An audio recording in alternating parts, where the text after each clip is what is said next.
एक चौंकाने वाली बात, हम में से 10 में से 9 लोगों को अपनी जिंदगी में कभी ना कभी एक ऐसी कंडीशन का सामना करना पड़ता है जिसे साइलेंट किलर भी कहते हैं। जी हां, हम बात कर रहे हैं हाइपरटेंशन यानी हाई ब्लड प्रेशर की। ये कोई छोटा मोटा आंकड़ा नहीं है। सोचिए, हमारे आसपास मौजूद लगभग हर इंसान को अपनी जिंदगी में कभी ना कभी हाई ब्लड प्रेशर से जूझना पड़ेगा। और इसे साइलेंट किलर कहने की एक बहुत बड़ी वजह है, इसके कोई शुरुआती लक्षण नहीं होते। ये चुपचाप हमारे शरीर को अंदर से नुकसान पहुंचाता रहता है। और आपको पता है, आधे से ज्यादा हार्ट अटैक और स्ट्रोक की जड़ में यही होता है। अच्छा, इसको समझने का एक बहुत ही आसान तरीका है। मान लीजिए हमारी खून की नसें एक पाइप की तरह हैं और खून उनमें बहने वाला पानी है। तो जब हमारा दिल धड़कता है तो पाइप में प्रेशर बढ़ता है। ये है सिस्टोलिक यानी ऊपर वाला नंबर। और जब दिल धड़कनों के बीच आराम करता है तो प्रेशर कम होता है। यह है डायस्टोलिक यानी नीचे वाला नंबर। तो सवाल यह है कि इसे नेचुरली कंट्रोल कैसे करें। चलिए शुरुआत करते हैं सबसे जरूरी चीज से, हमारे खाने पीने से। ब्लड प्रेशर को कम करने के लिए एक डाइट बहुत फेमस है, डैश डाइट। इसका फंडा बहुत सिंपल है। वो चीजें ज्यादा खाओ जो सीधी प्रकृति से आती हैं, जैसे साबुत अनाज और लीन प्रोटीन। और पैकेट वाली चीजों से दूरी बनाओ, खासकर उनसे जिनमें नमक ज्यादा होता है। वैसे जब भी नमक कम करने की बात होती है तो सबसे पहले क्या ख्याल आता है? टेबल पर रखी वो नमकदानी, है ना? पर क्या असली विलन वही है? असलियत तो कुछ और ही है। आपको जानकर हैरानी होगी कि हमारी बॉडी में जाने वाला 80% सोडियम पैकेट वाले फूड और रेस्टोरेंट के खाने से आता है। ऊपर से जो हम नमक डालते हैं वो तो सिर्फ 20% है। इस बात का कि सोडियम में थोड़ी सी कमी कितना बड़ा फर्क ला सकती है, एक जबरदस्त रियल लाइफ एग्जाम्पल है फिनलैंड। कुछ दशक पहले वहां की सरकार ने एक देशव्यापी अभियान चलाया था और जो नतीजे सामने आए वो तो कमाली थे। अगले कुछ दशकों में लोगों के खाने में सोडियम सिर्फ 30% कम हुआ, लेकिन हार्ट अटैक और स्ट्रोक से होने वाली मौतों में 80% की जबरदस्त कमी आ गई। ये सच में अविश्वसनीय है। लेकिन फिनलैंड ने सिर्फ सोडियम ही कम नहीं किया, उन्होंने एक और चीज पर ध्यान दिया, पोटेशियम। आप पोटेशियम को सोडियम का एंटीडोट समझ सकते हैं। जहां सोडियम हमारी नसों को सिकोड़ता है, वहीं पोटेशियम उन्हें रिलैक्स करता है। और ये केले, पालक और बीन्स जैसी चीजों में भरपूर मिलता है।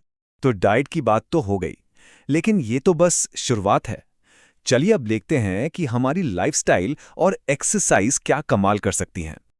अच्छा, जब एक्सरसाइज की बात आती है, ज्यादातर लोग दौड़ने या जॉगिंग के बारे में सोचते हैं। पर क्या ब्लड प्रेशर कम करने के लिए ये सबसे अच्छा तरीका है? हाल की रिसर्च कुछ और ही कहती है। 2023 की एक बहुत बड़ी स्टडी में जो जवाब मिला उसने सबको चौंका दिया। विनर था आइसोमेट्रिक एक्सरसाइज, जैसे कि दीवार के सहारे बैठना या प्लैंक पोजीशन होल्ड करना। ये सिस्टोलिक प्रेशर को 8 पॉइंट तक कम कर सकते हैं। लेकिन देखिए, इन सब के बावजूद एक बात हमेशा याद रखनी चाहिए, सबसे अच्छी एक्सरसाइज वो है जिसे कोई इंसान लगातार कर सके। चाहे आप दौड़ें, वजन उठाएं या प्लैंक करें, जरूरी है कि आप उसे रोज करें। हर तरह की एक्सरसाइज से फर्क पड़ता है। अब आते हैं शराब पर। अक्सर लोगों को लगता है कि एक ड्रिंक से दिन भर की थकान मिट जाती है, रिलैक्स हो जाते हैं। पर सच ये है कि हमारे दिल के लिए ये रिलैक्सेशन नहीं बल्कि टेंशन है। नियमित रूप से शराब पीने से ब्लड प्रेशर बढ़ता है। और दो और बड़े विलन हैं, बढ़ा हुआ वजन और स्मोकिंग। हर 1 किलो वजन कम करने पर ब्लड प्रेशर 1 पॉइंट तक गिर सकता है। और स्मोकिंग तो डबल अटैक करती है। ये तुरंत ब्लड प्रेशर बढ़ाती है और लंबे समय में हमारी धमनियों को सख्त बना देती है। अब बात करते हैं एक ऐसे हिस्से की जिसे हम अक्सर नजरअंदाज कर देते हैं, हमारी नींद और स्ट्रेस मैनेजमेंट।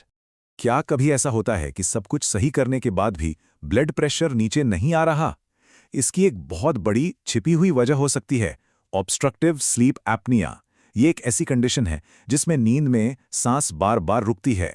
इसके कुछ साफ लक्षण हैं, जैसे दिन में बहुत ज्यादा नींद और थकान महसूस होना, जोर जोर से खर्राटे लेना या रात में सांस लेने के लिए हांफते हुए उठना। अगर इनमें से कोई भी लक्षण नजर आए तो डॉक्टर से बात जरूर करनी चाहिए। और स्ट्रेस का क्या? देखिए, थोड़ा बहुत स्ट्रेस तो जिंदगी का हिस्सा है।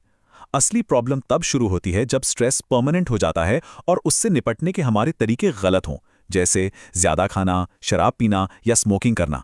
तो ठीक है, हमने डाइट, एक्सरसाइज, नींद सबकी बात कर ली, पर हमारा गोल क्या होना चाहिए? वो मैजिक नंबर क्या है जिसे हमें टारगेट करना है? इसके लिए एक बहुत बड़ी स्टडी हुई थी, स्प्रिंट ट्रायल, और उसके नतीजे बहुत साफ थे। जिन लोगों ने अपना ब्लड प्रेशर 120 तक लाने का लक्ष्य रखा, उनमें हार्ट अटैक का खतरा 25% और किसी भी वजह से मौत का खतरा 27% तक कम हो गया। हाँ, कुछ लोगों को चक्कर आने जैसे मामूली साइड इफेक्ट्स हुए, पर फायदे कई ज्यादा बड़े थे। तो इन सब बातों का निचोड़ क्या है? निचोड़ ये है कि एक ही दिन में पहाड़ नहीं तोड़ना है। ये एक मैराथन है, कोई 100 मीटर की दौड़ नहीं। छोटे छोटे बदलाव करें, पर उन्हें लगातार करें। सफलता की असली चाबी यही है। तो जाते जाते बस एक सवाल, अगर आज से सिर्फ एक बदलाव करना हो, तो वो कौन सा बदलाव होगा जो आपकी सेहत पर सबसे बड़ा और सबसे पॉजिटिव असर डालेगा? इस पर सोचिएगा जरूर, क्योंकि जवाब हम सबके अंदर ही है।